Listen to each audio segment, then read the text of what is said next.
At Vibra Finance, we seek out the hidden gems in cryptocurrency. We will tailor your portfolio to work for you.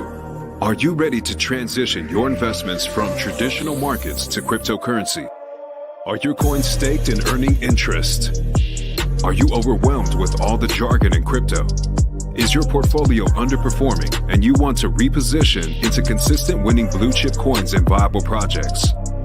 Do you feel like you missed out on DeFi, Metaverse, and NFTs? Here at Vibra Finance, we provide you with the data, skills, and tools you need to stay on top of the digital asset market. Vibra Finance. We are the future of crypto.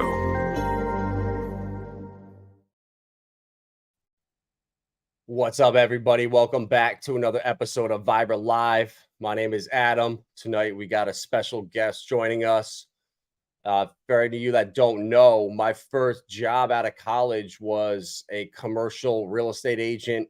So I jumped into it fresh in 2008 into 2009 out of college. No idea the financial world was collapsing around me, was as green as they come.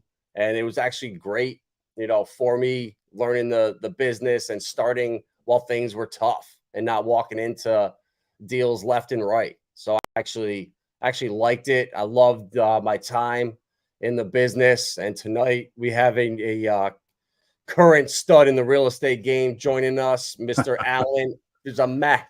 Hey, what's going on, Adam? How's it going, my man? Good. Thank you so much for having me on, man. This is going to be fun. Yeah, bro, for sure. Realize you're a real estate agent now, active in the field. So definitely want to see what's going on in your neck of the woods and your market, and kind of if we can see where things are potentially going and how we can turn these things into positives and kind of front run them and use them to our benefit. Yeah, no, absolutely. I mean, how fast did your soul turn black after you started real estate? Where did you do it again? You did it in New York City? No, I did it upstate in Albany. Okay. But I was pretty much doing it all over the state. I was doing landlord and tenant rep. So I was out in Buffalo. I was down in the Hudson Valley. I was pretty much everywhere trying to find anything I could. And it was tough at first. And I didn't understand, everybody was saying, what the hell are you doing? Why are you starting now? It never, ever hit me. And I think that's yeah, that's a funny conversation, because I ate dust the first 2 years of doing real estate. And the funny thing is that most people give up after the first. A lot of the agents that I took the classes with that became agents are like, oh, come to my agency. We'll do this. I was like, nah, I got my own little plan going on. And sure enough, within about a year and a half, they were gone. None of them practiced real estate. That was out of a class of 50 people. Wow. It just eats you. It eats you alive, depending on the market that you're in.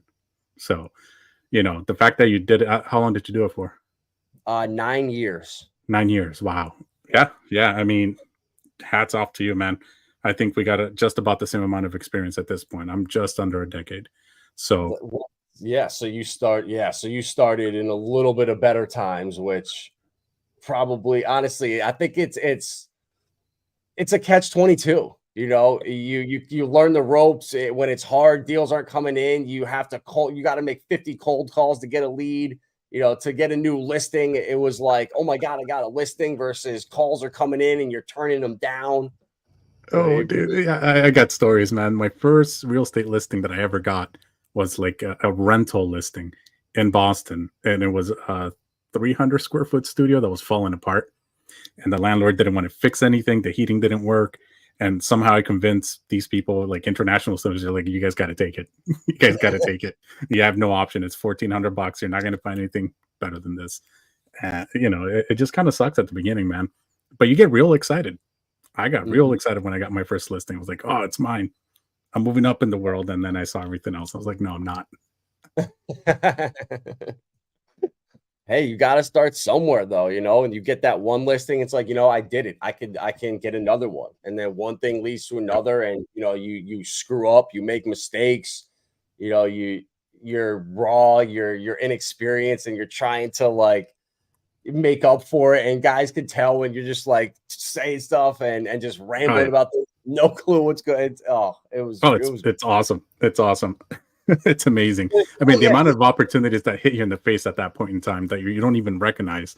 I had at least 5 different people ask me if I can help them buy a place, and I was like, I don't know how to do it. Let me refer you to someone else. Like literally, I was like giving up money.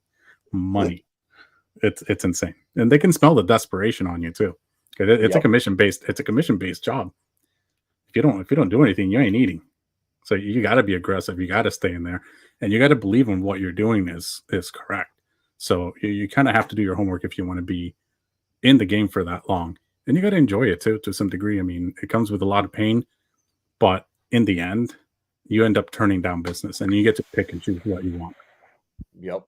Exactly. And that's what I really enjoyed about it, was choosing clients that I could relate to, that like to golf, that I could take out to the golf course. And you'd be surprised, like the difference between people when you meet with them in their office or in their business place, and you get them out on the golf course. They're different people. You're at that level, huh? You know, with the commercial, I was fortunate where my company I worked for had a membership at a country club, so I could just take guys out there and chart, and it was on the company's tab. So it was like $100 with a cart and around and some lunch at the turn. So it wasn't that much money, but they appreciated it. And I played golf in college, so like I could go out and shoot even par, and these guys would be like, "Oh my god!" They were just blown away. And honestly, like I think being a good golfer made 80% of my deals. Nice. That's awesome. Wow. Well, you had better than me, man. I was walking up 5-story buildings in 90-degree weather and like these tiny little things in Boston, downtown Boston, just sweating my balls off essentially for a solid 2.5 years. Oh, this was years in. My first listing I got, same thing, where I had this shopping center that was flooded and it had a fire in the back of it, and this guy would not spend a penny renovating it. So I finally found tenants that were going to take a place, and he found out he was going to have to spend like $500,000 to get it even rentable. So after me wasting about a year of finding people to finally rent this insane place, he was like, I'm not spending the money to do it. So he ended up tearing it down and selling it. It was a nightmare, but you learn from those mistakes, you grind through, and you come out better on the other side. Yeah, no, absolutely. I admire you for even trying to do commercial real estate, because I only have the one story to relate to. I may or may not have told you this. My boss has a friend who was doing commercial 4 years. She worked on the deal, Coca-Cola, and her commission was going to be upwards of like 2.5 million, just her commission alone.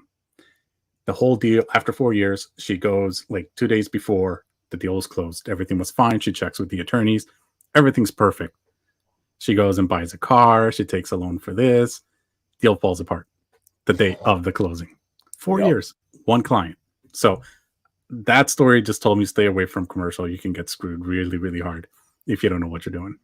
Yeah, bro. It was, dude, I have had a lot, not to that extent, but stuff that I was working on for multiple years. And, everyone always said it, like, until the attorney sends back that signed deal, the signed lease, that signed contract, like anything can happen. And then after that's done, it's like until closing, until I have my check, like this thing, it could fall apart.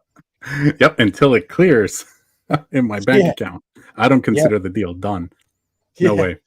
I've seen it happen. I've had a couple of sales crawl back. Like, actually, we made a mistake. The bank actually didn't, we're going to have to restructure the whole thing. It's a big pain, but in the end, once you know what you're doing and you have the experience and you're doing things the right way, like you're going to do just fine.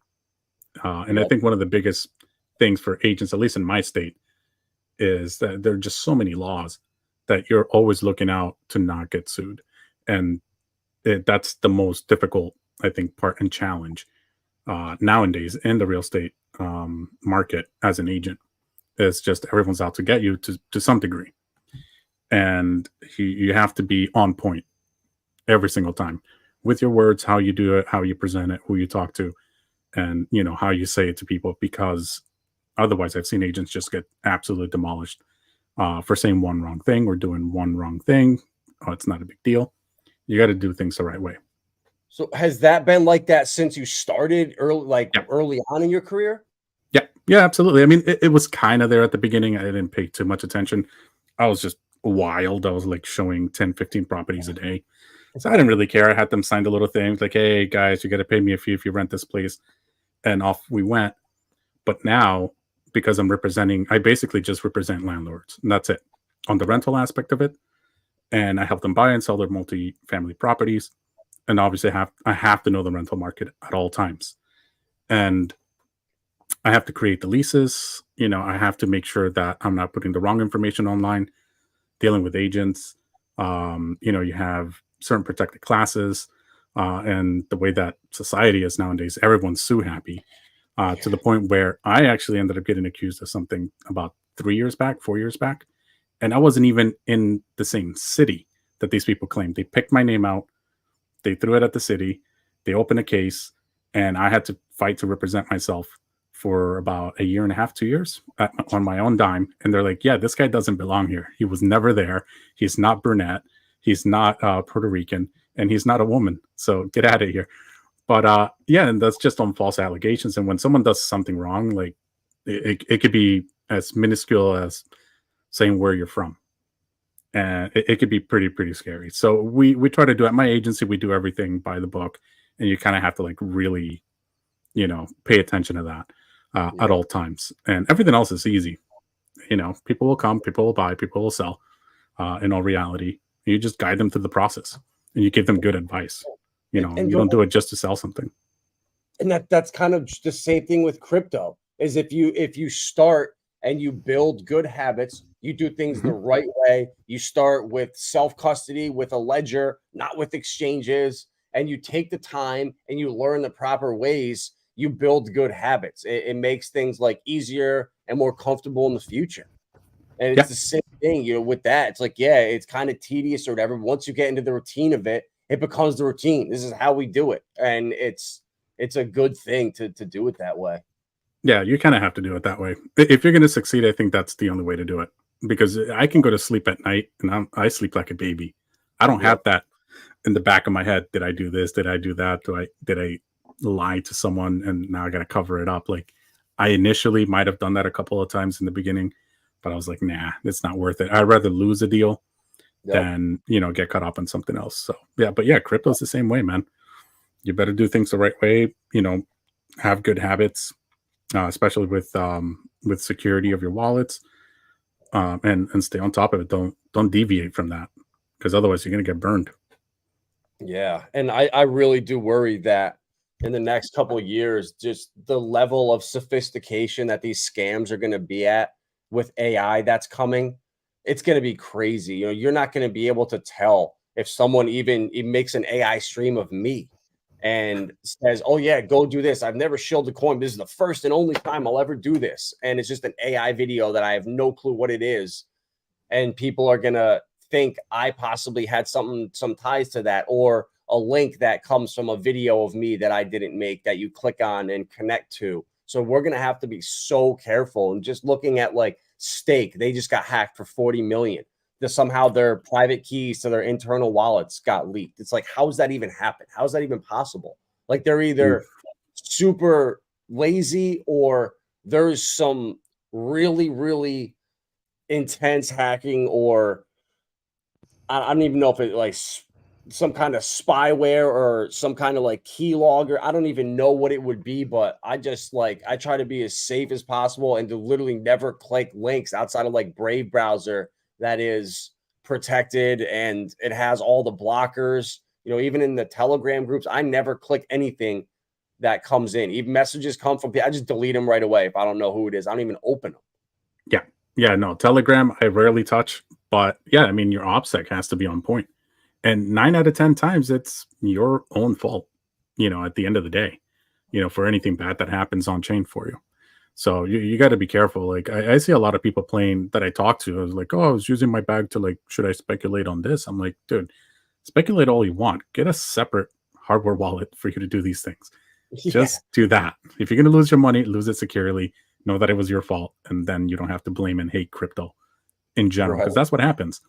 People will do something bad, but like, oh, this sucks, you know, kind of like a kid who can't win at the game and just like, oh, well, this game sucks, I'm not going to play it anymore. And then, you know, you're robbing yourself from opportunity just because, you know, you're not using your noggin to do the right things. And there's no excuse for it either, like at all. I mean, there are countless videos, and if you're in this specific community, there's absolutely no way you haven't heard the word the word hardware wallet. Like, we repeat it once a day at least. So, you know, do things the right way. Yep. Yeah, Bobby, that's a really good point right there. Keep your cell phones far away from your keyboard, and don't be a guy gal that verbally says your passcode as you access your hardware wallet. They Yeah. are. I even saw things that your internet router now can make a basically. Did you see the Batman movie, the scene where Morgan Freeman creates that software that uses the cell phones to like spy on everyone? Oh, right. It creates like the 3D version when he goes to China. Yes. Yeah. Yep. So they basically have that now with our internet routers. They can they can detect where humans are by, I don't know how it does. It sends out some kind of frequency or wave or something, and can recognize where humans are and make out like signatures of them and tell pretty much where they are in the house and what they're doing. That's insane. That's insane. Yeah. Wow. Well, I'm not surprised, but that's very invasive. Yep. And I think crap. sign off the rights to it like unknowingly. You know, when you agree to all the terms and conditions, it's buried in there. Who reads page 97? Yeah. Yeah. Who was it that just posted something? Oh, I think it was Twitter. It was one of the few times that I've actually read the terms and conditions of anything.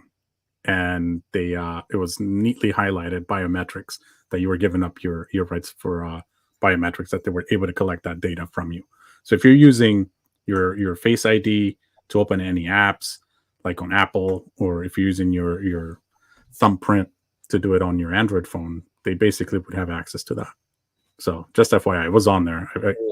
I use it for like Atomic Wallet. I use it for Staker app. I use it for Bitstamp. I pretty much use that and two-factor for everything. I'm gonna have to get rid of that. Yeah. So just FYI. But I guess once you use it, you might as well keep using it now. I mean, switch a thumb. Right? Yeah, switch a thumb. That's all. Yeah, go get Lindsay's thumb over here and put it on there. Maybe confuse perfect. Love it. Yeah, bro. So how the real estate market in there in Boston, what are you seeing? Is there a lot of inventory? Are prices skyrocketing? Are there buyers? Are there a lot of sellers right now? What's the overall market like? I dealt with a lot of cash buyers this year. A lot of cash buyers. Just the rates were insane. They were above 7. Very few people were able to get like 6.5, 6.7.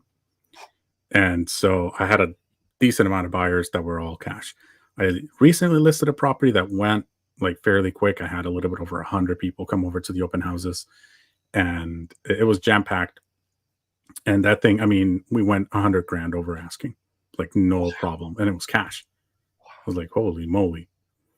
So right now the inventory in a lot of the neighboring cities of Boston are very, very low. So what we're seeing is an overabundance of condos, and we're seeing very few single families and multifamilies come on the market. And the ones that do come on, you know, they're either overpriced, and people still buy them just because it's what's available, depending on their situation. But the rents have gone up, and I saw that you had that on the main page of your stream. Yeah. And before the stream started, and it's getting expensive, man. When I moved here, I was able to get a 2-bedroom for $1,500, and currently a 2-bedroom easily, depending on the city that I was in, which is right next to Cambridge, which is, I don't know, like 10, 15 minutes from Boston. It's all very small. They go for $2,800, you know, so it went from 1,500 to about 2,800 in the matter of like 7 to 8 years, like just like that. And what we're seeing right now, as well as people still have their jobs, they have good credit, but since the rents have gone up, they're not qualifying as easily. So I'm seeing a lot of people get co-signers, people who are like in their mid 30s to 40s, who have $150,000, you know, salaries, that are not qualifying for a lot of apartments. And so they need to get a cosigner, which is insane to even say. So well, and like you can't even like be like ashamed or embarrassed of that. Like or what was it, last summer? I found a really cheap 2002 BMW 3 Series with 70,000 miles, mint condition, and I got it for a nice. steal. So I bought it, and my cousin's insurance agent, I called her up, was like, "Hey, I want to get a policy on this," and she was like, "At a word, I can't write a single policy on any foreign car more than 8 years old right now." Wow. So luckily, Lindsay, we had her policy there, so we had to add that car onto her policy to get insurance on it. Otherwise, That's I would have insane. been screwed. I would have been sitting with a Wow. car I couldn't even put on the road. Interesting. Did they give you a particular reason why they weren't underwriting for those kind of cars? Nope, no reason. We're not writing them for that, for foreign cars over 8 years old right now. No reason. They're trying to squeeze everybody everywhere. Wow. Everywhere, bro. Yeah. So one of the main things that we do, I'm very lucky to be at the office that I'm in. And the way that I got there was we used to work at a particular office and he was my current broker was my supervisor there. He was just a rental supervisor. He got his broker's license. He goes, dude, let's open something up. So we did. And his philosophy is very much backed by finance. And we were able to basically ingrain that into every single agent that came through. It's like you need to be on top of, world happenings. You need to be on top of the stock market and anything else that may affect the real estate market and look at the correlations of things. And right now, one of the biggest things we're doing is we're literally looking at all these crazy things that are happening with basically, at least in the United States, with rights, just citizen rights that are being taken away slowly over time, and how that's affecting everything else and how they're eventually going to pin people to depend on them. And a lot of people already are, and they don't want you to own the properties. I think you're a little bit better versed with BlackRock, I think. I've heard you talk about them quite a bit, and I think the number is like they own like 15-20% of most of the single family homes in this country, or at least that's a pretty high percentage. Yeah, between BlackRock and I think Vanguard or State Street, it was almost 30%.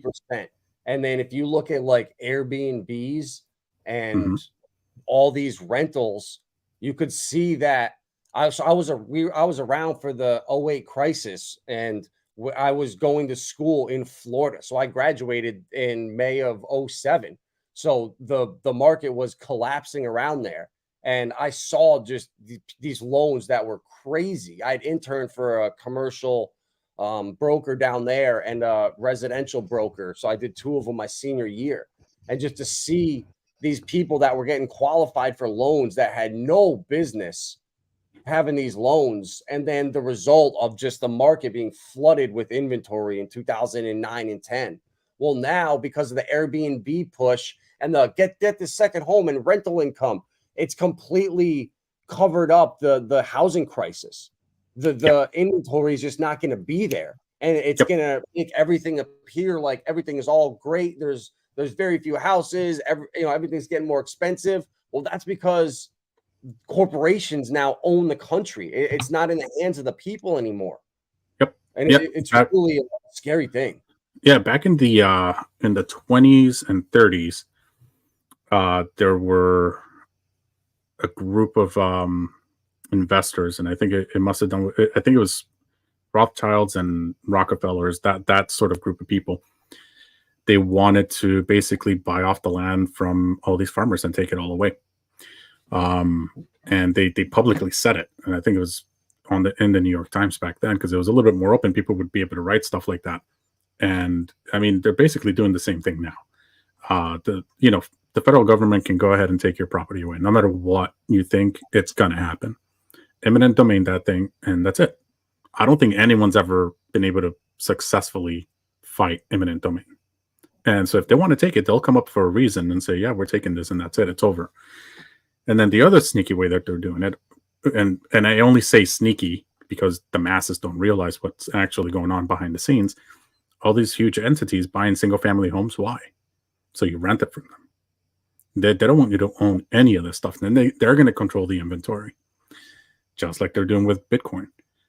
They amassed all of the ridiculous amount of Bitcoin, and they're the ones that, other than the miners, that can dump it.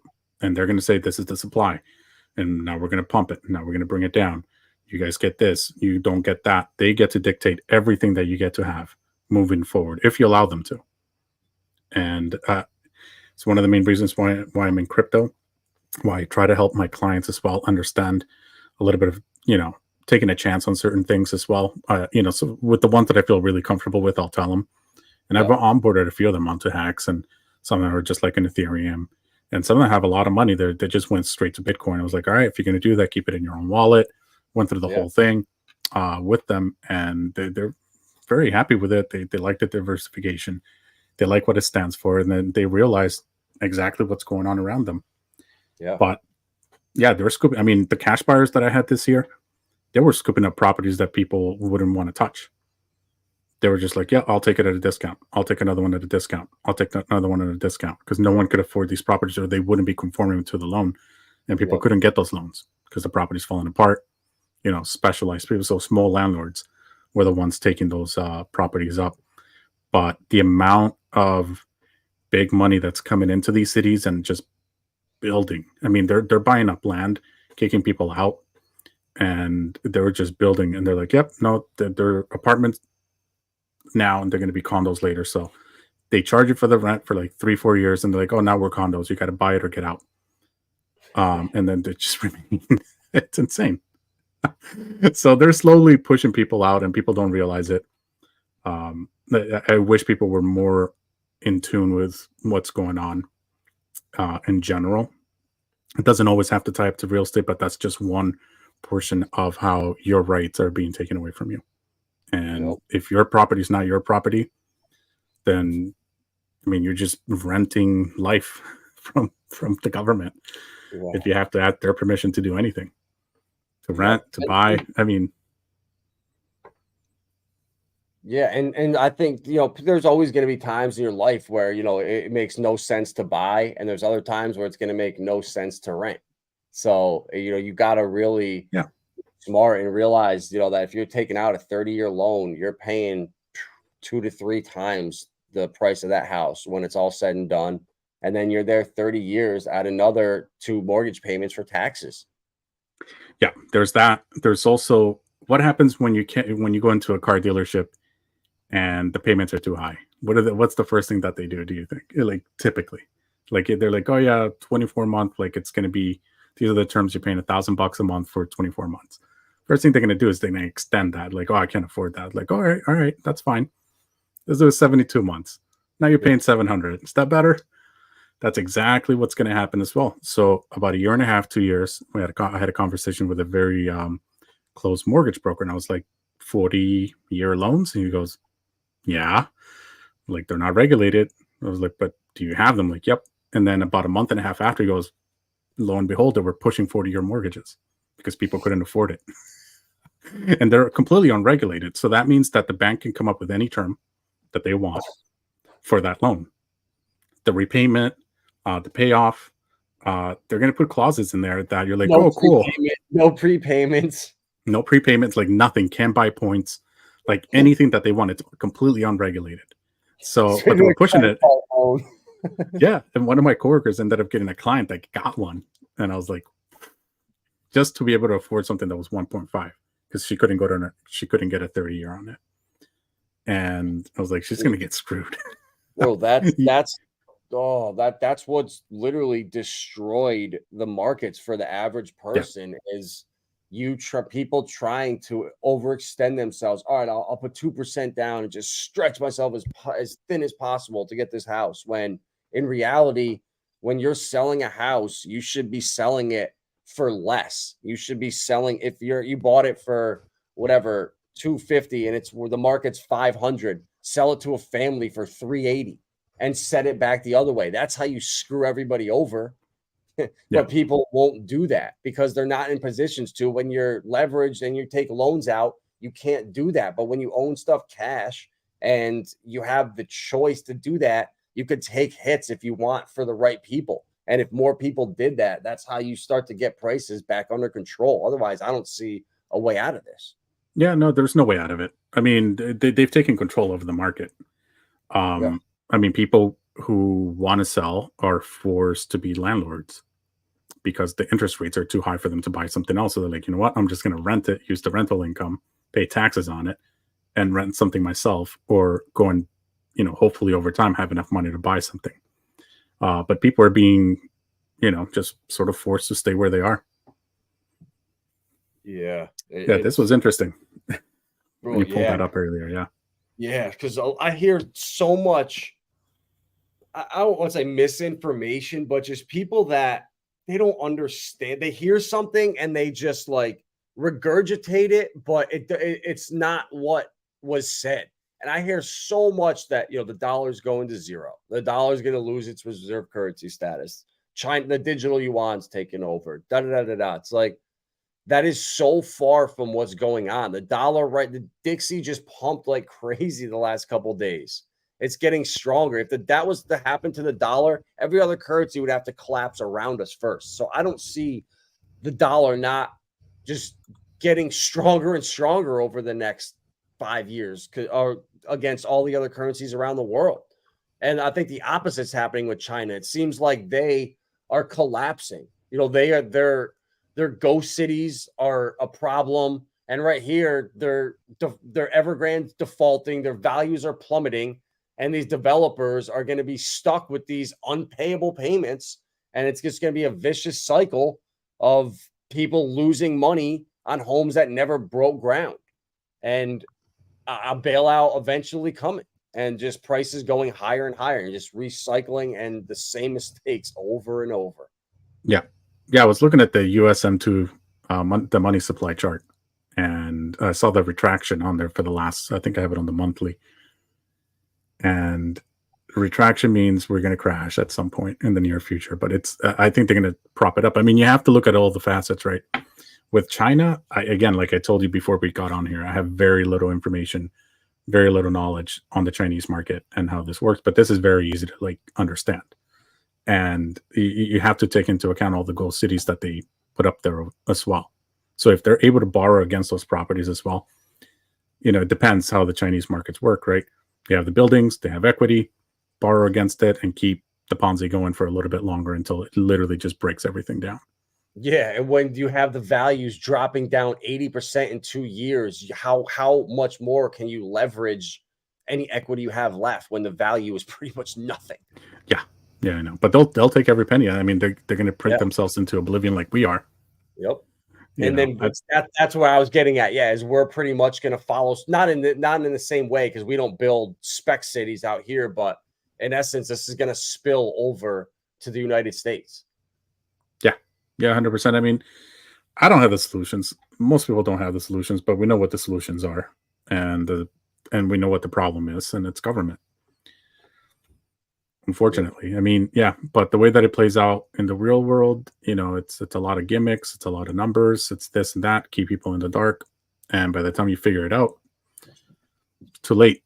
But I mean, I think we follow suit in the next year and a half after the elections. You have to keep in mind that we have an election year coming up. A party that wants to get reelected, they're going to make this economy look good. They have to do it. So I think, we're going to probably leave these guys in the dust. But if the rest of the world turns on us as far as not using the US dollar anymore, then we're screwed. I mean, we're pretty much screwed now, but we're going to be really screwed at that point. Yeah. Yep. And Bob, what up, Child? How you doing, my man? Bobby says, there he is. About. Nice. I sold my house, took a rental to wait for the flood of foreclosure inventory, but no inventory hitting the markets. Where did it all go? All the banks holding on to, or the banks holding on to it? 100%. Yeah. Exactly. And people can't sell because if they're trying to sell and buy something else, unless you're retiring, why would you? You're gonna just get drilled at a 3 times higher rate. It makes no sense. So now people are stuck in between that rock and a hard place. Yep. 100%. Yeah. Every inch. And if they raise again, I don't think they're. I think they will. I think they will. I think they'll come up. I think they'll come up a quarter. I just look at how the job numbers now, and it's starting to get bad. Yeah, I saw what I think it was MSNBC. Someone had someone on from the Fed, and they're saying, well, we won't do that if we don't have to, but it's a possibility that we might. And they brought in, the numbers, and you have to understand that those numbers are not the real numbers either. And you have to also look at the outliers and what it is that make up those numbers, right?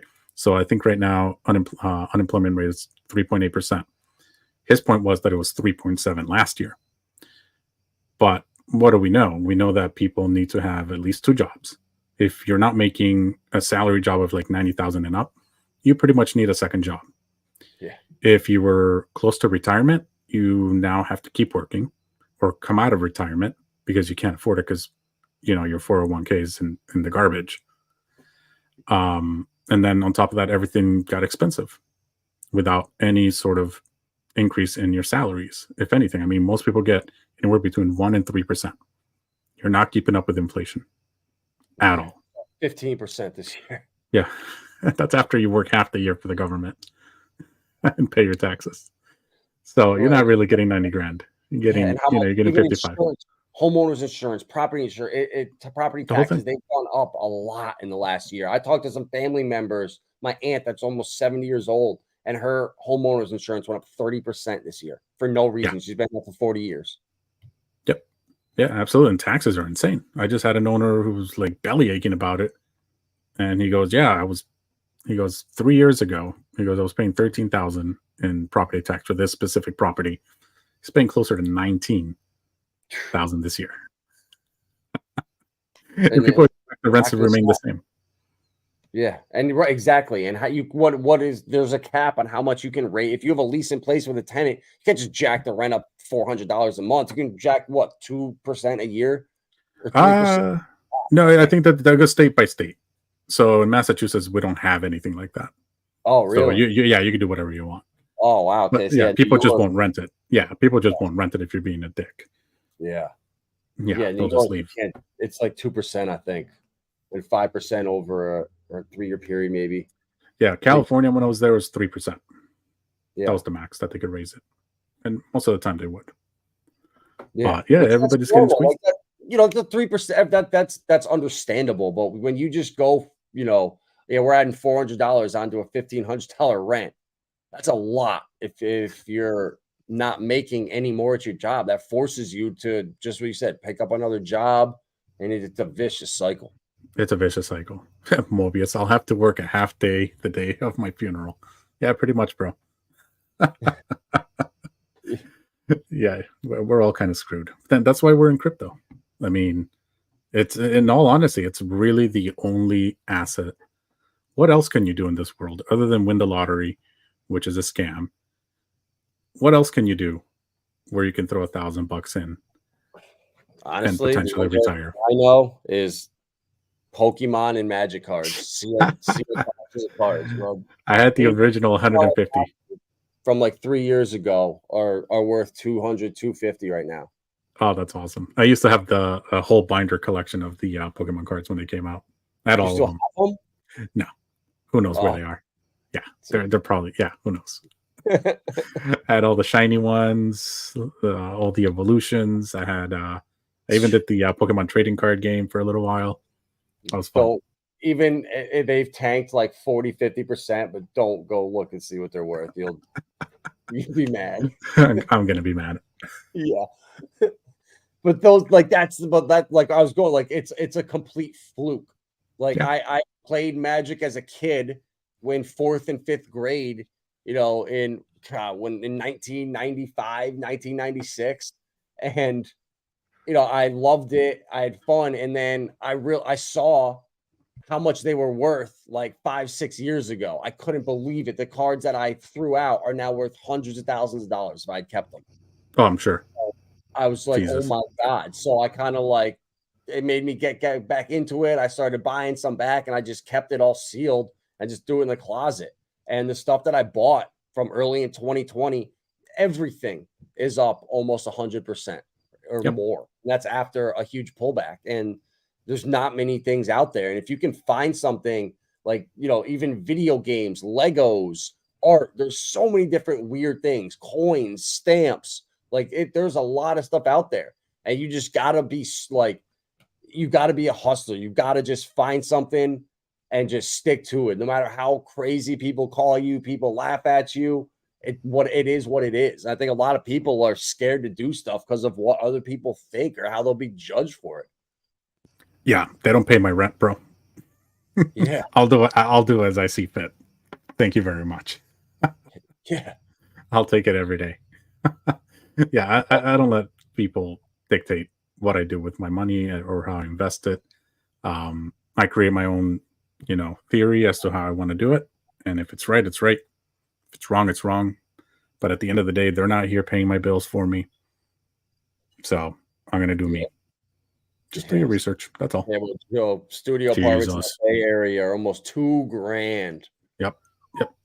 Yeah, you pay $1,500 for a room. Yeah, studio out in San Francisco is probably a closet. Yeah, they're tiny. They're small. I lived in San Francisco for 20 plus years. And I mean, the whole tech thing that happened, that's what brought us down. It sucked the soul out of that entire place. And now that they're all gone, the place is a disaster. I was just there a few months back.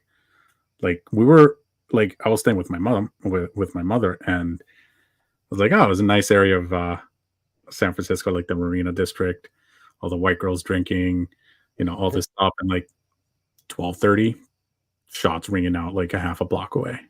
Oh my God. It's just like, what the hell's going on? It's all bad over there, man.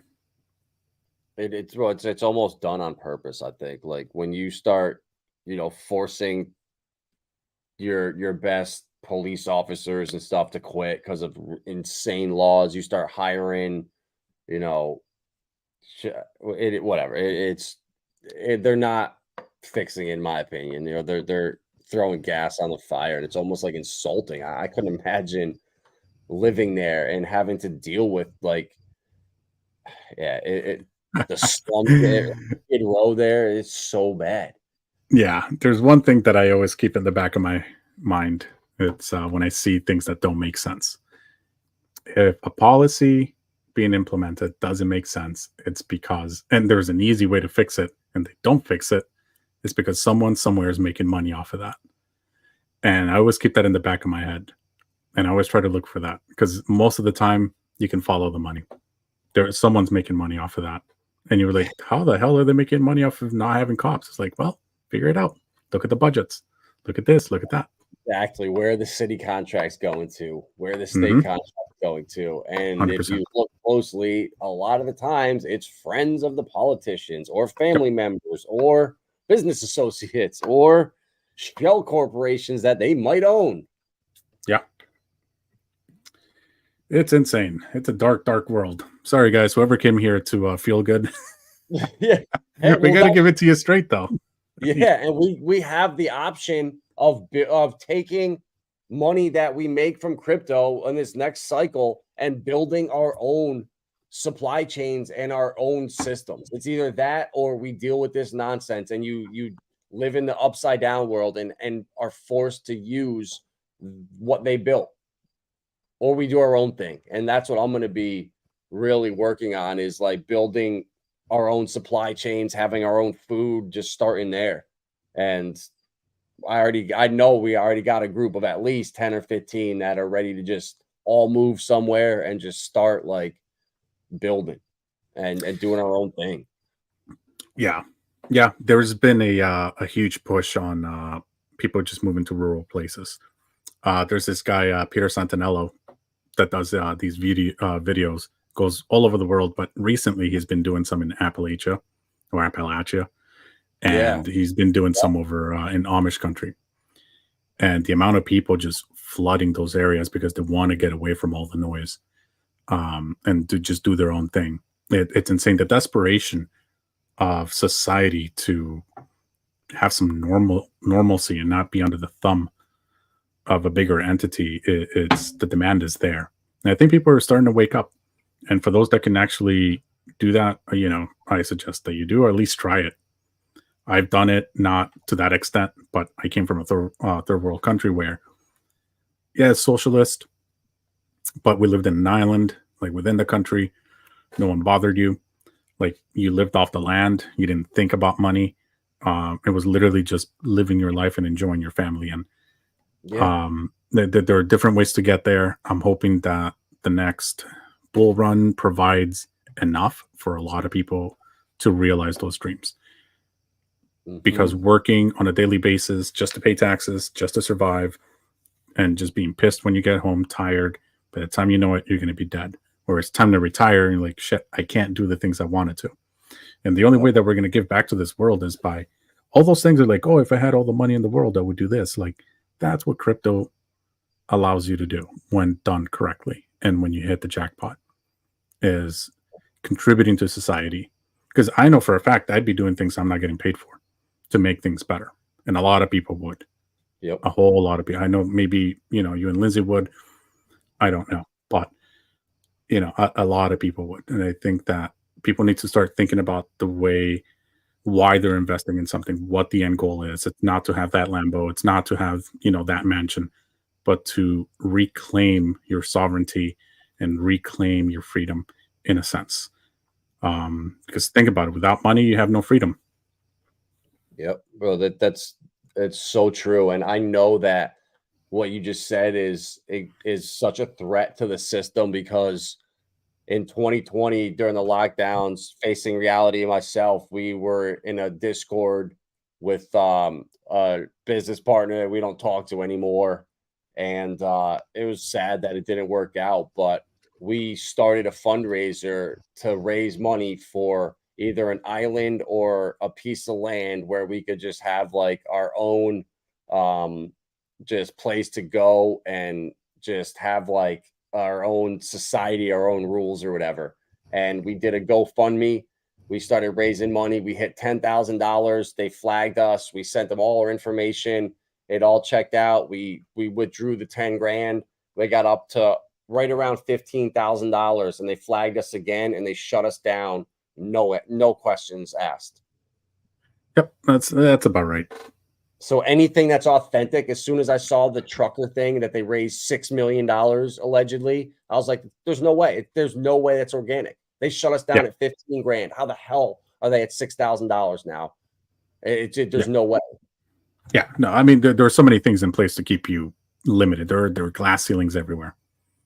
And you have to be big enough in order to get that higher amount coming your way. You can't be just regular Joe doing your thing and pulling yourself from your bootstraps and making it. That dream is gone. That's all over with. And the only real way that I see it again is with crypto. It's a shit show, but to get to where we want to go, but we have to make some sacrifices. We got to sound crazy to people. And until we make it, that's exactly what you're going to have to face. And you just have to come to that realization. Yeah, sacrifices have to be made, all across your life. You have to trim down on, like, right now, this bear market. What if it stretches out another year? Are you ready for that? Right. And then we have a month of just straight 2017 parabolic madness. Are you ready for that? Are you ready for it to pump in 2 months and take profits and be done for this cycle? Like, you got to be ready for anything and everything moving forward. And yeah, just be ready for it and be ready to adapt and expect the unexpected. And nobody is going to just give you easy, free money.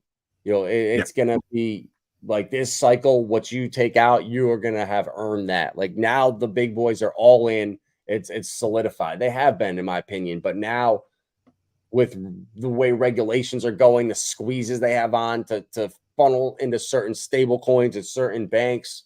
And I really am bullish on HEX and real DeFi being a catalyst again for this cycle, and people seeing just decentralized, the arbitrums, the optimisms, no loyalty over there.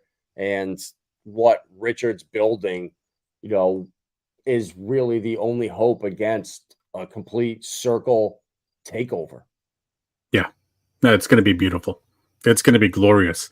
And a lot of people have lost faith. But if you look back at the chart, you know it's going to happen.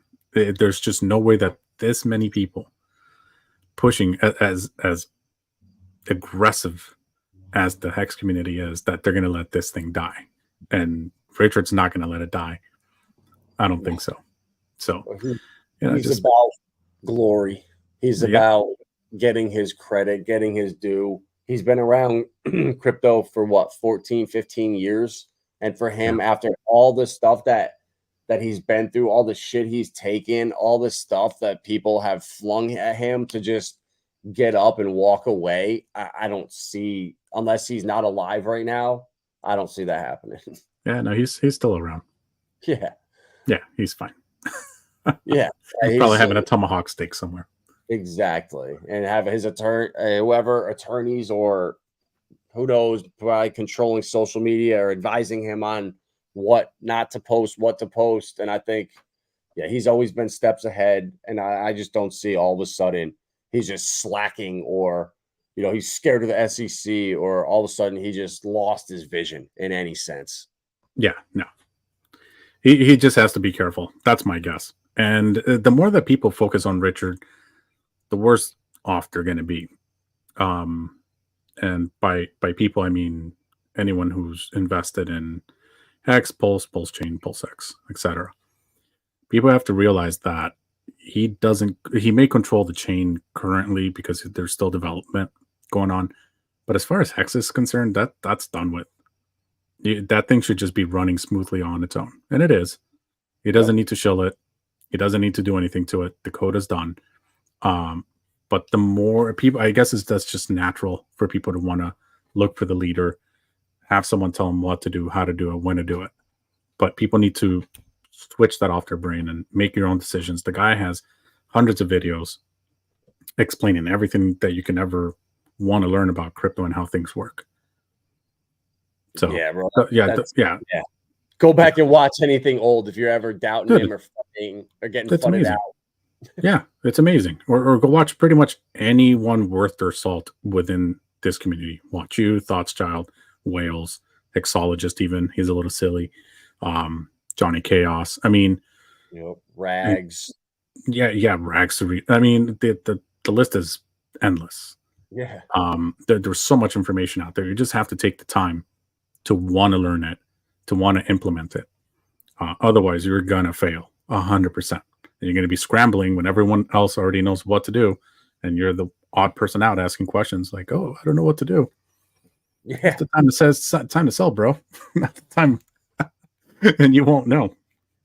Yeah, and if you don't know, find somebody that you trust and ask them. Yep, that's it. You're not gonna be in a worse place by asking someone. Nope.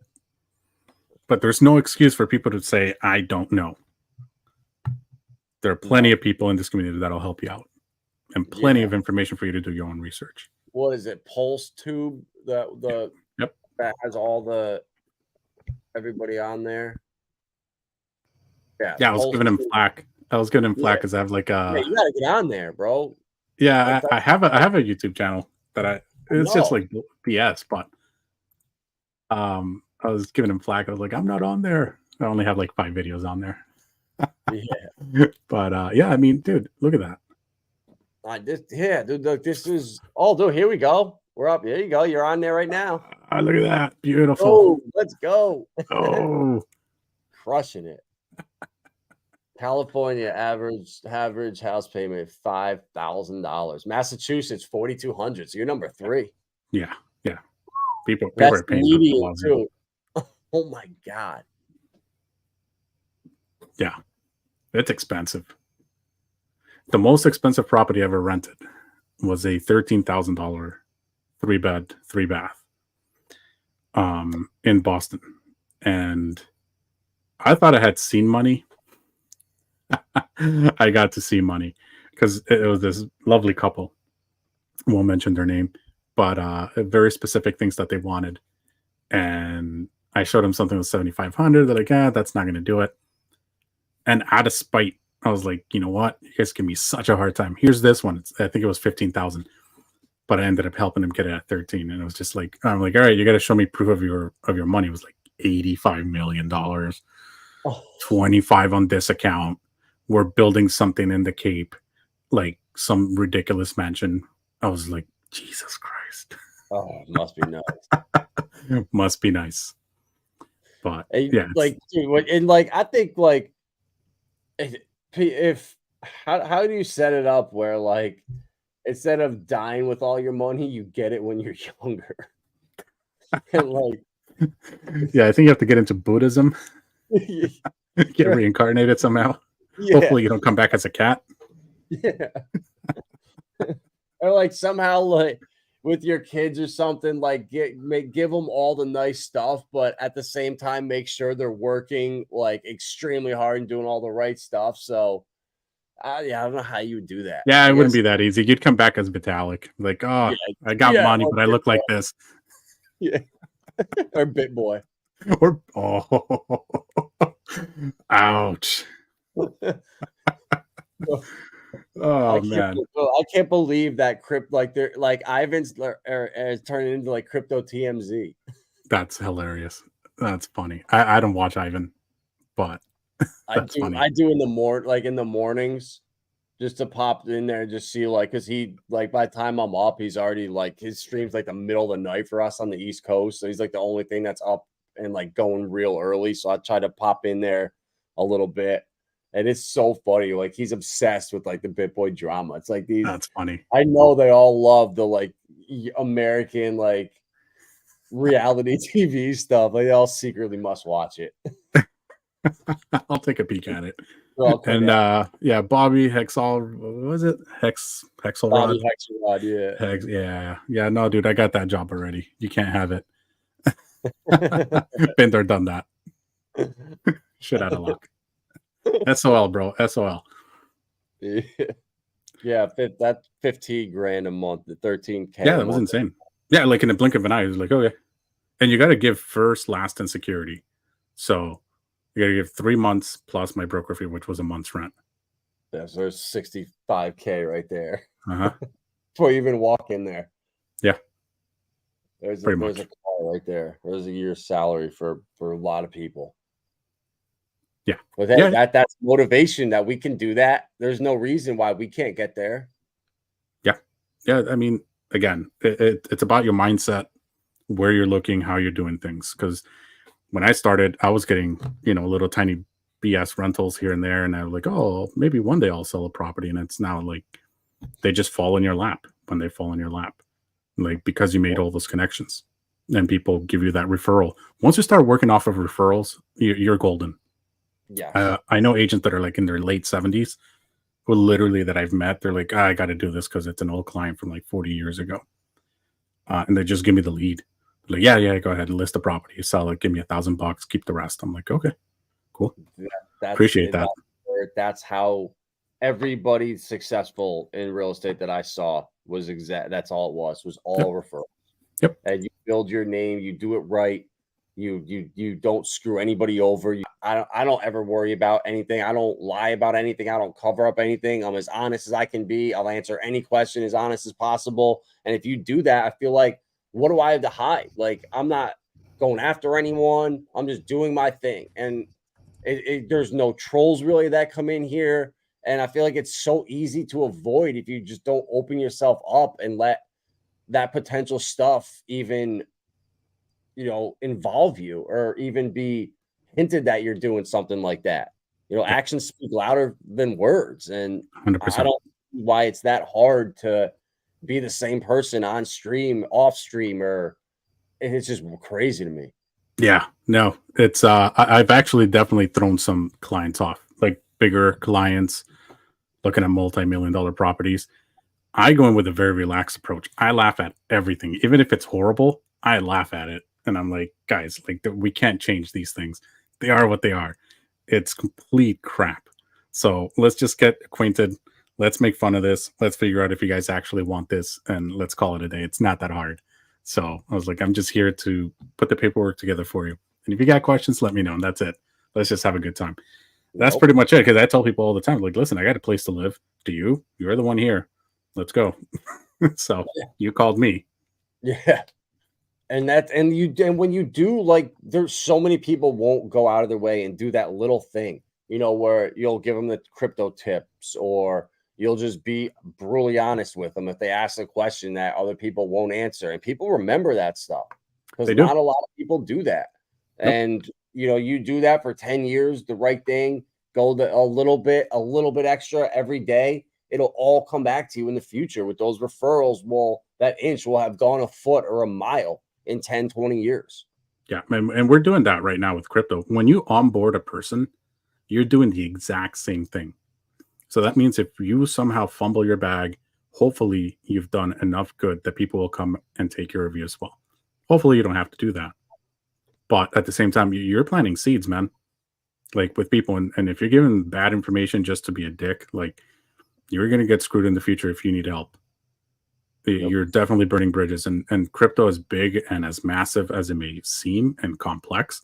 It's really a very small community. Very small. We're not viral. I mean, Bitcoin maybe, but like everything else on Ethereum, all the other EVMs and non-EVM chains, there are very small communities, man. And people know each other. They know when they're saying something right. I go into Discord chats occasionally, and I used to do this more often. I go into other people's streams, like BSC streams, or like people who are shilling something, and I'll call people out. I'll send a super chat. I'm like, yeah, bro, that's not the right thing to do. And occasionally I'll get someone messaging me and it's like, hey, can you let me know how to do this properly? Like, okay, great. Yeah, let's go ahead and do that. I think that it's the way that it should be. You should be helping your, the fellow person next to you. Just, you got to put your hand out and help them out, because at one point you needed that help too. Exactly, 100%. And that's a lot of those people, when you have like an audience or whatever, they're scared to ask. They're like, oh, I should know this. If this, he just super chatted me this, and I don't know. Like, it's an awkward spot to be in when you're used to being told you're the man, or you're awesome, or you're so good, or da da da da, whatever. Their smoke's being blown up their ass from their communities. It's really hard to take a dose of reality and say, oh shit, you're right. What do I do? And that you got to respect that with the people that were willing to do that. Yeah, 100%. Show them respect. Show them respect. Yeah, bro. What else you got for me, bro? What else you got for me? I mean, what do you think? So what do you think about you think we got one more rate hike coming? Yeah, I think so. So that's this month, and then I guess we'd officially be moving into a soft landing then, or we move into the recession for a couple months. Nah, I think up until the elections are over, I think things are going to be good. And I think Bobby said it in the chat. It's an election year coming up with a whole lot of things in play. I don't think they're going to want to mess this up. People are already hurting, and they're being pushed to the brink. They're being pushed.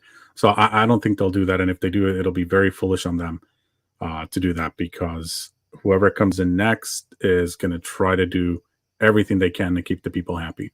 So even if we don't get a nice little pump, which I think we're going to end up having that, like you mentioned, the 2017 pump, I think it's going to be a month. Cash out what you can. Hopefully you keep some stables once things crash one more time, and we're going to have to wait till 25, 26 to see like the real bull market outside of Bitcoin. And I think that's probably going to be, hopefully, that's where we eventually find that. I'm hoping that it happens. Ethereum and everyone else just sort of decorrelates from having Bitcoiners cycle into the altcoins. I'm hoping that we can have some separation. That's my hope. Because if we keep getting tied to Bitcoin in the way that it does, because of the amount of liquidity that it has, we're going to have diminished gains moving forward, period. And I think that goes for Pulsechain too. Yeah, I think so too, across all the markets. Like until ETH either flips Bitcoin or something else flips Bitcoin for that number one spot. Yep. The Blackberries and the Grayscale, and Fidelity, they're gonna keep the market suppressed. They have no reason to let retail win. None. And until the market, until something is bigger than big, but they're gonna, I feel like they're gonna control. I mean, how many coins does Grayscale have right now? ETFs for or trust for? I think it's like 18. Let's see. I know it's at least 10 or 12. They had like basic attention token. They had like Zcash. They had. Jeez. There Really that many? Yeah. Oh yeah. There's a ton of altcoins they had on there. Yep. Christ. Well, real DeFi is going to have to step up, man. And we're going to have to. What else is there besides the Richard Heart ecosystem? I don't know if real DeFi exists. No, it doesn't. But in other people's mind, they're going to think everything else is. But when they finally, hopefully, get enough education to understand that they don't have the real thing, that they make the move to go to the real thing. I mean, that's what happened to me. I started on Robinhood with Dogecoin and then moved over to BSC and then made my way to Ethereum. And here I am now. Hey, that's real. I went in Chainlink first, then was an XRP Army maxi, a lieutenant in the Army, and then I got let go, and then I found Richard Heart. Was it an honorable discharge at least from lieutenant? Oh yeah, definitely. The XRP Army was great, but they just kind of they got boring. So, oh man, yeah, this doesn't give me a whole lot of confidence. Yeah, bro. So basic attention coin, Bitcoin Cash, Bitcoin, Chainlink, Decentraland, ETH Classic, ETH, Filecoin, Horizon, Litecoin, LivePeer, Solana, Stellar, Zcash, Decentralized Finance Fund, Digital Large Cap, Smart Contract Platform, X, Ethereum Fund. So 3, 6, 9, 12, 15, 17. 14 of them are actually coins. So well, there you go. That's an easy list of what not to buy. Right. Although, although people swear Chainlink. Chainlink and XLM and maybe Zcash. I hear some things with Zcash that Zcash could be the privacy coin that ultimately wins. That there's some stuff with the ZK roll-ups and stuff that is actually their technology. So that Zcash could be a sleeper. And then XLM, I think I'm bullish as hell on them, honestly. I think they're going to be what people are thinking XRP is going to be. I think XLM is going to be that coin. Yeah, funny enough, I still have $100 of XLM in my Webull account. There you go. Yeah, it's just sitting there. I haven't touched it in over 2 years. Oh, whenever they listed it, 1.5 2 years. Yeah, I honestly, I think that it's something to potentially look at for like a long-term hold because they're basically MoneyGram. They have the most fiat on ramps in the world besides Bitcoin.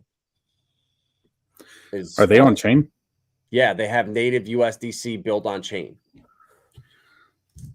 So you can right now go to MoneyGram and and send me $100 that'll show up in USDC in my wallet. That's interesting. Oh, they got smart contracts. All right, good for them. Yeah, they're building smart contracts and interoperability with Ethereum. Like they're like doing stuff in like silence. Like the Stellar Development Foundation has hundreds of millions of dollars that they've given out and they are to give out for projects and developers that come along.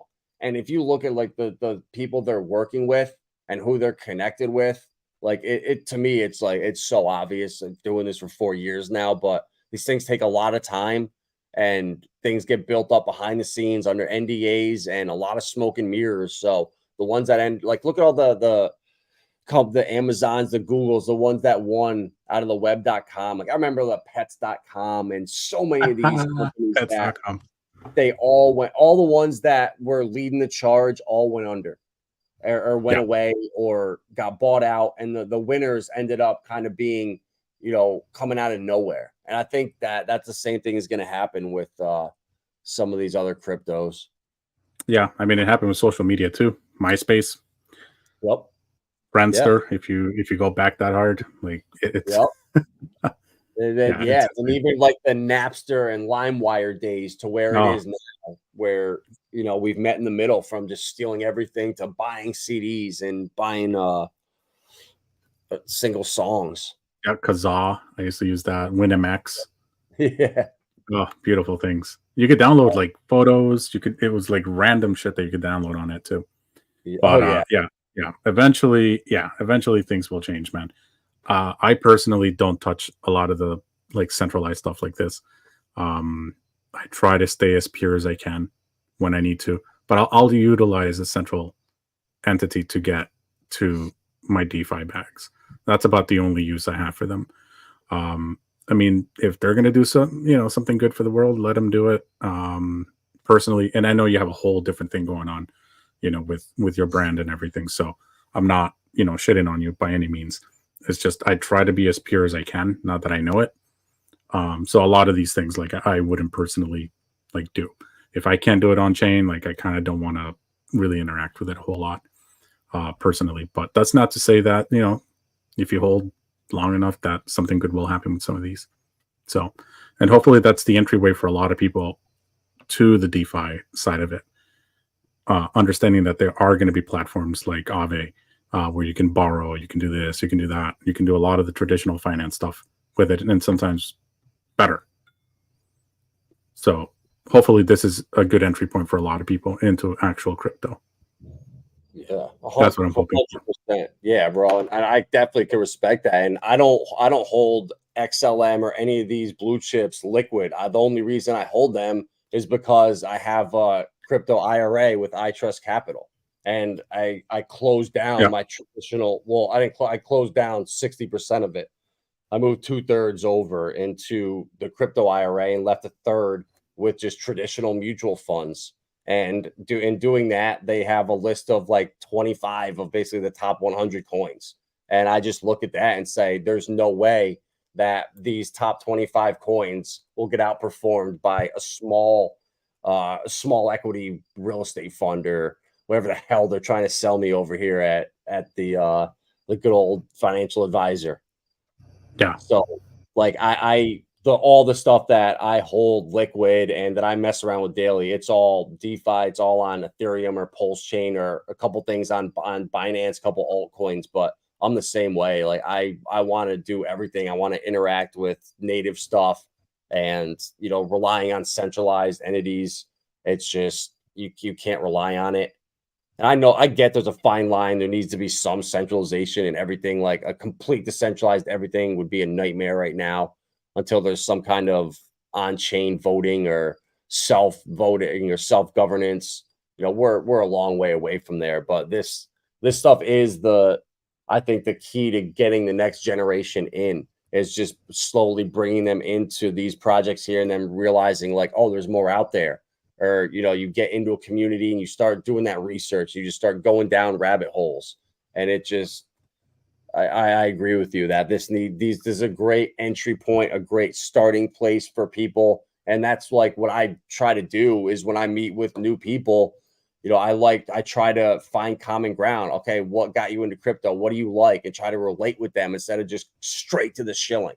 Oh yeah, I like that for this reason, and start talking to them and build up a relationship. And then, yeah, I like that too, but have you heard about this? And it makes that transition way easier than, they have one thing on their mind, you have one thing on their mind. And it's like, okay, you like this, I like this, and that's it.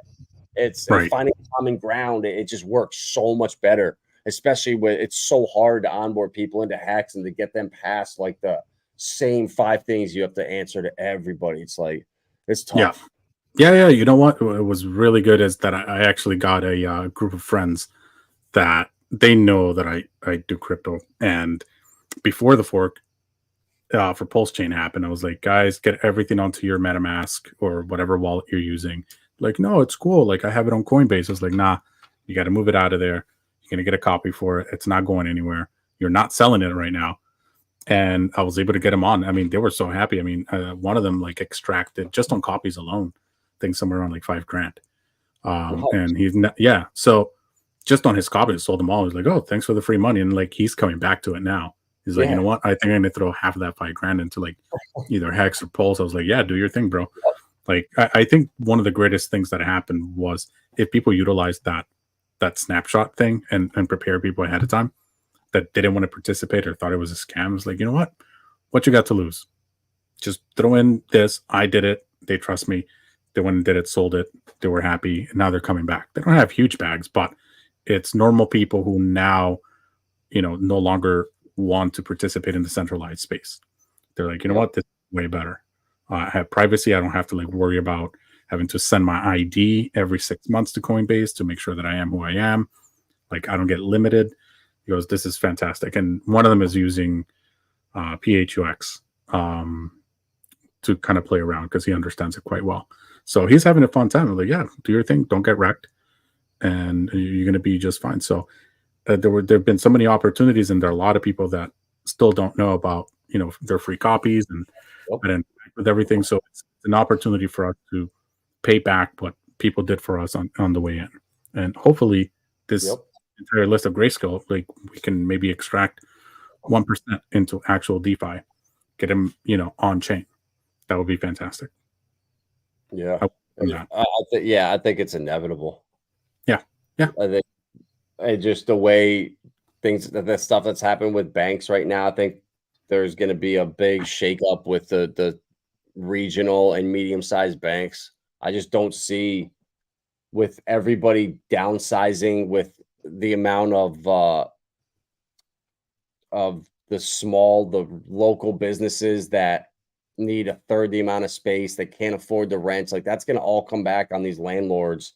And there's going to come a time where they just can't afford to pay.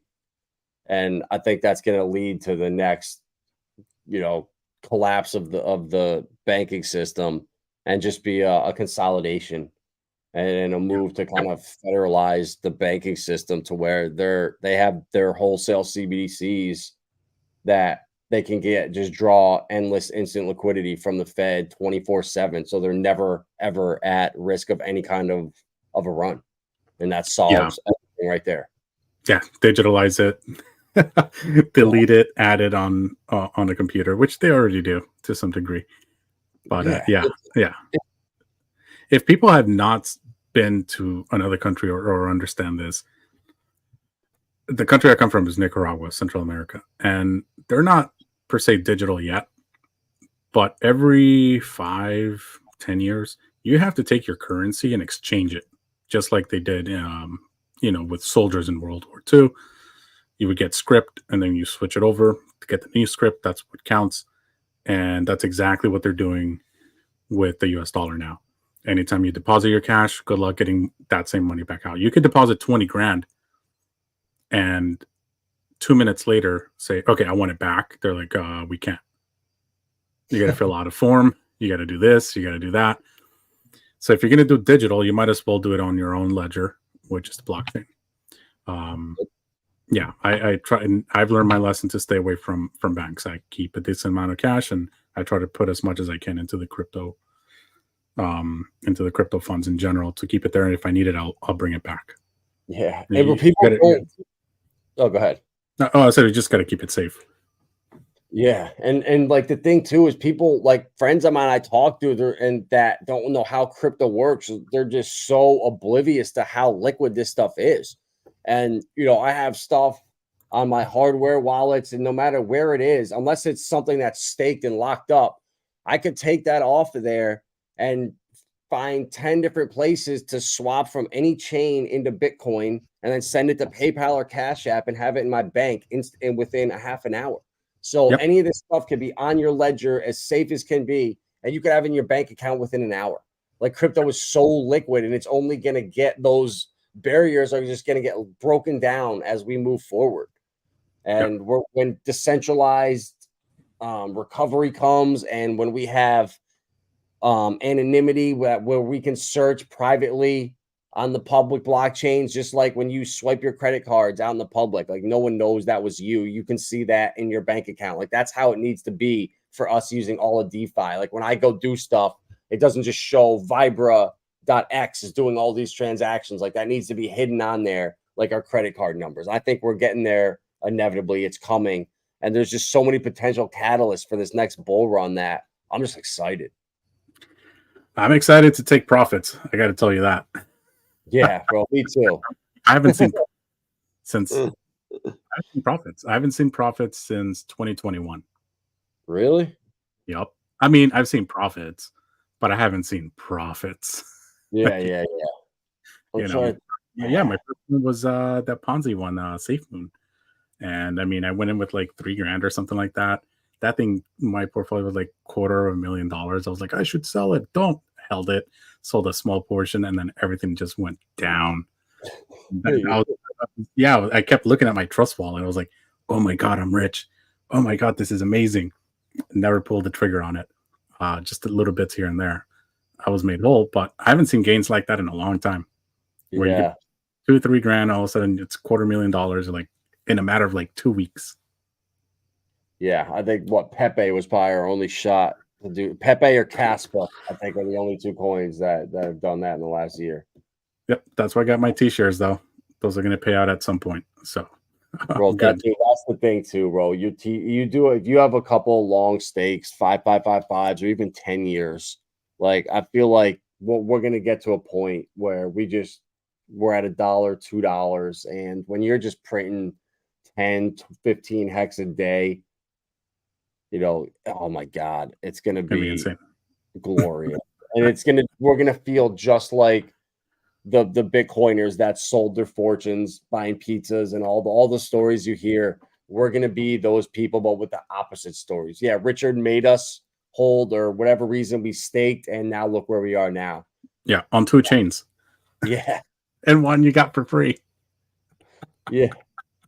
Oh, I guess even 4 chains if you consider ETH POW and ETH Fair too. So Kinetics put out a tweet. I guess ETH Fair is blacklisting hex on chain. Yeah, I thought it was hilarious. I was able to actually sell it on some random decks that they had. But he couldn't stake it. He couldn't do anything with it. That's funny, bro. I told Yeah. So every single person in my private Discord to go in and emergency end stake everything on both those chains and sell it and dump all your Hedron, all your ICOSA, anything. Sell it right now. And within 2 months, the shit went to pretty much zero. yeah, that sounds about right. I'm thinking, like, who the hell is gonna? It was a pain in the ass for me to do. So I'm thinking, okay, anyone that doesn't know what they're doing or is kind of new is never going to touch this stuff. It has no value. And when Pulsechain comes along, who the hell is going to use this stuff? And sure enough, I was exactly right. That stuff was, I was laughing so hard at the guys that were like doing hour streams about ETH Fair and ETH POW. And it's like, man, these guys. I made money on that. I mean, Yeah, I took just advantage of it as something, soon as, right? yeah, on ETHW. I mean, I went in, I had like 0.5 ETH that was copied over. Dude, I bought like millions of hex, like millions, and that thing ran up. Yep. Yeah. So I'm happy with it. I dumped it all. Exactly. Well, you So dumped it all, and people didn't, and they drank the Kool-Aid, and they staked it, and they locked it up, and big yeah, mistake. Like, you didn't learn from the first go round, watching your entire bag go from $1 million to freaking 30K right now. It's like, ooh, I'm not doing that again. I saw someone buy my entire initial bag that I paid 30 grand for at the top of Hex for like $300. And I was like, yo, someone just bought my bag for $300. This was like a month ago. I was pissed. I was like, no, someone just bought my initial bag that I spent 30 grand at the top of Hex for fucking my $300. God. I was dying. I was like, all right. Oh, It is what it is. Bear but market stuff. yeah. I mean, yeah. There's no sugarcoating that one. No, that was rough. Yeah. You just gotta eat it. I DC it all the way down. You got it. Well, you have to be able to just say, you know what, this is crypto. You're going to take a loss somewhere and just move on. Well, I haven't sold it, so I staked that. Like as soon as it went down to like 25 cents, because I kept it liquid, I punted it out. You know, 5. So all my stuff is 5 except for like 2 that I have coming up. One next year and then one in 2025. Yep. That's about it. Everything else is 5. Like screw it. That's my bag out there. Yeah, I have the patience. Yeah, and it's you either do that and you stake it out and say like, I don't care what the paper gains are each cycle. Like this is long term. That's what you keep your liquid bag for. Yeah, and people should. I mean, if you don't have the stomach for it, you should definitely have a liquid bag that you can just get out. Because there are going to be people who are just going to be salty. They're going to see it. You're going to see hex or whatever you're holding go up 3, 4, 5, 10,000%, and you're not going to be able to sell because it's locked up, and it's going to eat you up inside because you're like, oh, I could just retire now. No, you can't. Yep. Gotta wait. Yeah, bro. And dude, Plan even some accordingly. people that I never thought would be like hurting for money are like, I can't sell right now. The price is too low. I'd rather get a second job again than sell right now. Yep, 100%. I haven't sold anything. I haven't Yep. sold a single hex. Me neither. Other than what? Yep, ever since I purchased it, never sold it. The only times has been ratio trading between eHEX and pHEX. I don't consider that. I'm just trying to get a bigger bag. Yep. I sold my first stake that came out on my birthday in 2021. It was like 3 T shares and it was like $18,000. And I did a 3-year ladder. And that same stake. And the next year on my birthday, it paid me like $4,800. And this past year was like $840. Out of spite, I will end all my stakes appropriately, no matter if I'm in profit or not.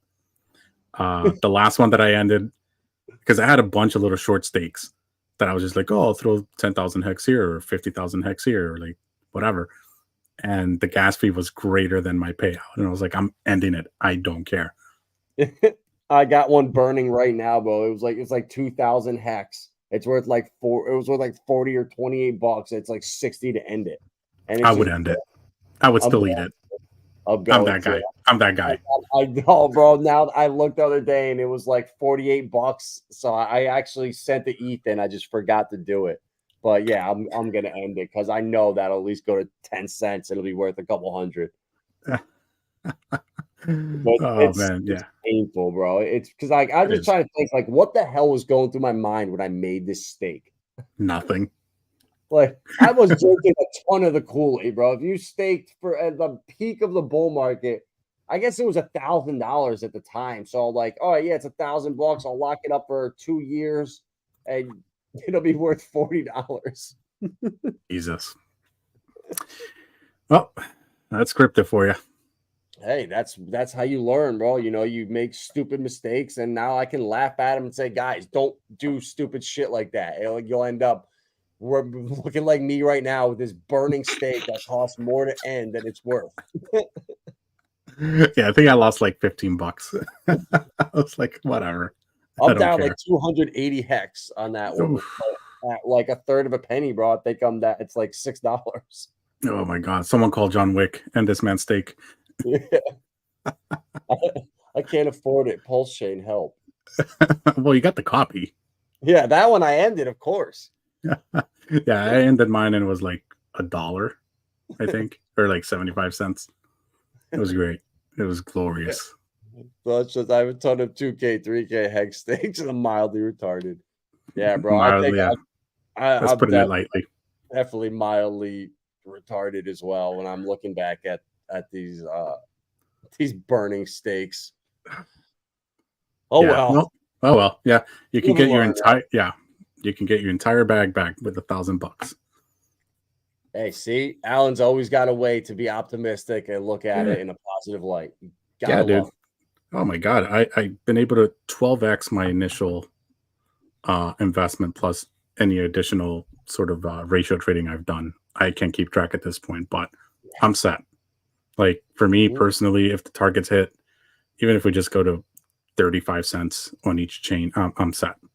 Like for a good while, and then my 555s are going to take care of me when I'm old. Yeah. You just got to set yourself up, man. It's been 2.5 years, 2 years of this. Bro, no, bro. Some of my stakes now are over almost 3 years old in September. Wow. What you got in 2020?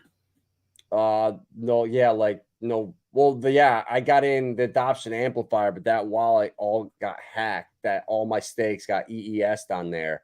So I restarted in like I want to say November, December of 2020. Okay. Yeah, I got in 2021 around March, April. Yep. Yeah, I found Hex on Bitmart, and the only trading pair they have is BTC, and I had leftover BTC, so I threw $60 into it. It turned into like $700, and I was like, "What the hell is this?" Yep. So I sent it out.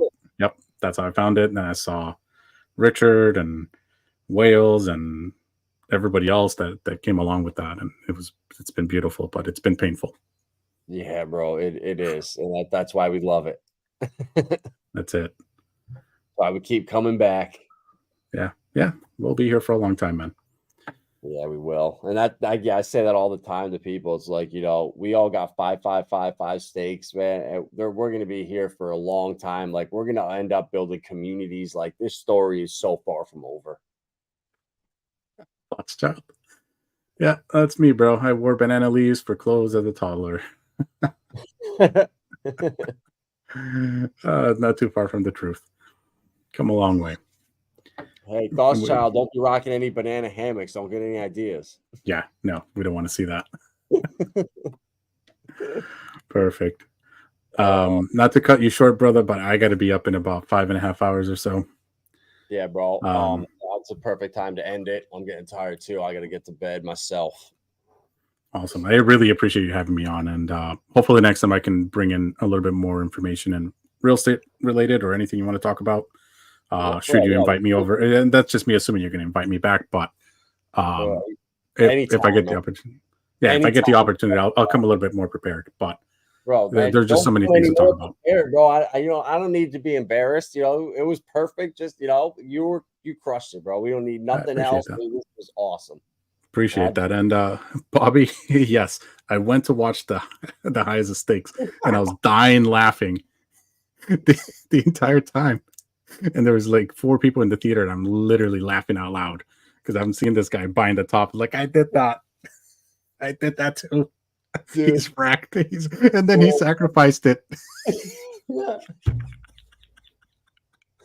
Dude, I can't, I don't know how to show certain people that the documentary literally because of that 20-minute debacle.